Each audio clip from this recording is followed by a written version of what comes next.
आयुष्मान भवा।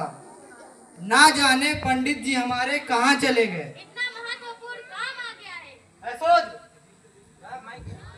अछूत, मेरी वंदना किए बिना और मेरे पैर छुए बिना तू कहाँ जा रहा था? व्यवस्था के रीति रिवाज तू भूल गया? अशुद्ध, तू कहाँ जा रहा था? तेरी मति मारी गई है क्या? यहाँ हमारे ब्राह्मण जी की गाय मरी पड़ी है। घर चल और उसे उठा ले जा। जब गाय जीवित थी तब तुम्हारी, मर गई तो मेरी। गोदान आप लेते हो, दूध भी आप ही पीते हो, मरी गया मैं उठाऊं? मूर्ख, ब्राह्मण से विवाद करता है। अरे चमड़ी तो तू ही रखता है ना, और मांस तो तू ही खाता है ना। ब्राह्मण देवता, इतनी दया दिखाने की जरूरत नहीं।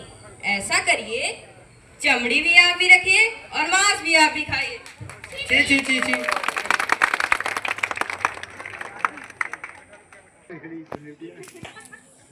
उसको तो इतना दुस्साहस कि ब्राह्मण की बात की अवहेलना करे, मैं उसे नष्ट कर दूंगा। इसे बाद में नष्ट कीजिएगा, पहले इस पशु को तो यहाँ से हटाइए। मूर्ख हो गए हो क्या पंडिताइन?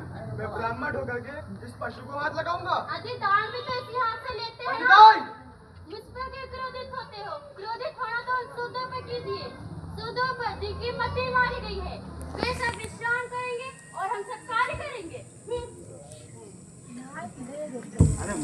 जोरदार ताली स्वागत कर दीजिए पहले। समय आ गया है, ब्राह्मण का वर्चस्व समाप्त हो रहा है। सत्य वचन प्रभु। पहले हम शूद्रों से दूर रहते थे, लेकिन अब वो हमसे ही दूर रहने लगे हैं। शूद्र हमारी सेवा करते थे, परंतु वे अपने काम का स्वयं करने लगे हैं। वे अध्ययन कर रहे हैं। भाषा और ज्ञान का जिसे हमें पैतृक अधिकार था, उसे भी शूद्र छीन ले जाएंगे। वो धर्म को नष्ट करने के लिए गोष्ठियां भी कर रहे हैं।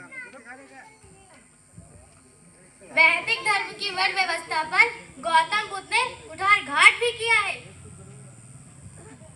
हमारे भारतवर्ष में ऊंच नीच का भेदभाव समाप्त हो रहा है। विचार करो, यदि कोई नीच नहीं होगा तो हम ऊंच कैसे होंगे? सत्य वचन प्रभु, सत्य वचन। इस तरह तो हमारे अस्तित्व पर प्रश्न चिन्ह लग रहा है। इस विपदा से केवल हमें एक ही महापुरुष बचा सकते हैं, जो कि है मनु महाराज। चलिए।